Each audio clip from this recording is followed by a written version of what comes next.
নমস্কার। আজকে আমি আপনার সামনে West Bengal central school service কমিশনের একটা আপডেট নোটিফিকেশন আপনার সামনে তুলে ধরার চেষ্টা করছি।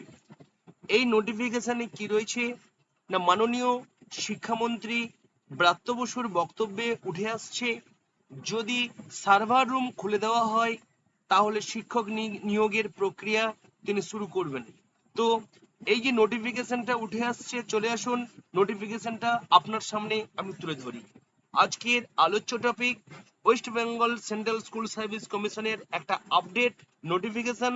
শিক্ষামন্ত্রী ব্রাত্য বসুর বক্তব্য, সার্ভার রুম খুললেই শিক্ষক নিয়োগের প্রক্রিয়া শুরু হবে।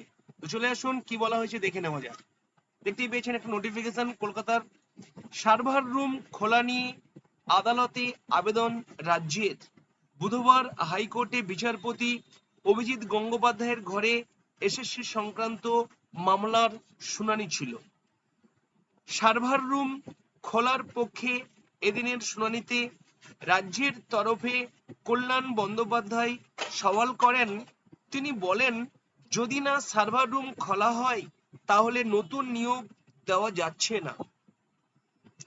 ফাঁকা পদের সংখ্যা তাতে আরো বাড়ছে। তদন্ত যেমন চলছে চলুক, কিন্তু নতুন নিয়োগের পথ খুলে দেওয়ার ব্যবস্থা করা হোক।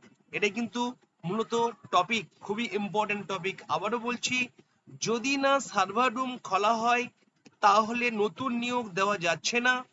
ফাঁকা পদের সংখ্যা তাতে আরো বাড়ছে।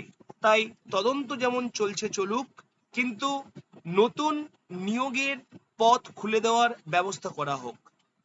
আদালতে যাতে এ ব্যাপারে সদর্থক ভূমিকা নেয় তার আর্জি জানান তিনি। বোঝা গেল ব্যাপারটা? চলে আসুন আরো কি বলা হয়েছে একটু দেখে নেওয়া যাক।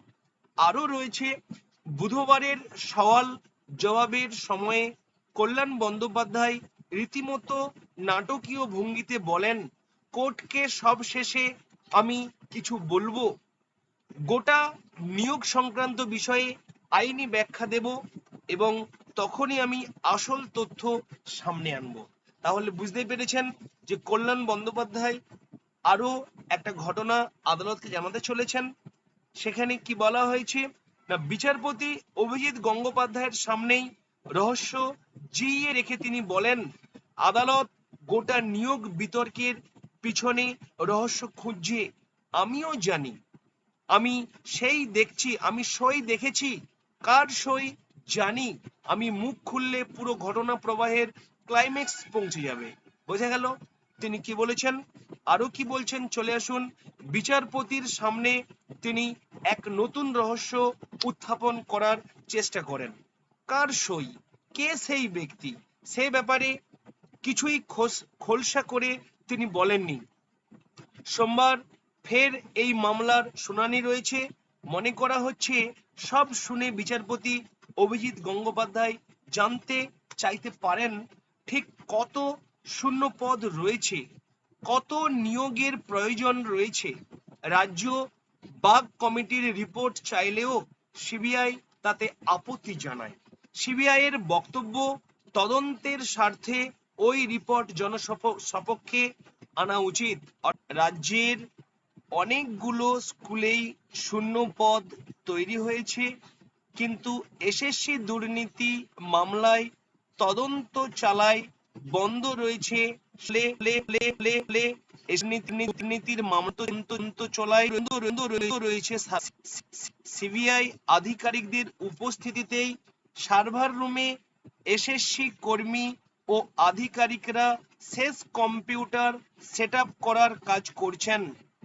সিবিআই তদন্তের স্বার্থে সার্ভার রুম তারপর সিল করে দেওয়া হয়েছে। তাতে নিয়োগ প্রক্রিয়া শুরু করা যাচ্ছে না বলে দাবি রাজ্যের। শিক্ষামন্ত্রী আজকের আলোচ্য টপিক। শিক্ষামন্ত্রী ব্রাত্য বসু আগেই বলেছিলেন, সার্ভার রুম খুললেই শিক্ষক নিয়োগের প্রক্রিয়া শুরু হবে। আজকের আলোচ্য টপিক, আশা করছি আপনি বুঝতে পেরেছেন। আজকের যে নোটিফিকেশন আপনার সামনে তুলে ধরছি, এটা একটা নোটিফিকেশন। সেই নোটিফিকেশনের যে বক্তব্য আমি আপনার সামনে শেয়ার করছি মাত্র। শিক্ষামন্ত্রী ব্রাত্য বসুর আগেই বলেছেন সার্ভার রুম খুললেই শিক্ষক নিয়োগের প্রক্রিয়া শুরু হবে। রাজ্য সার্ভার রুম খোলার আর্জি নিয়েই হাইকোর্টের দ্বারস্থ হয়।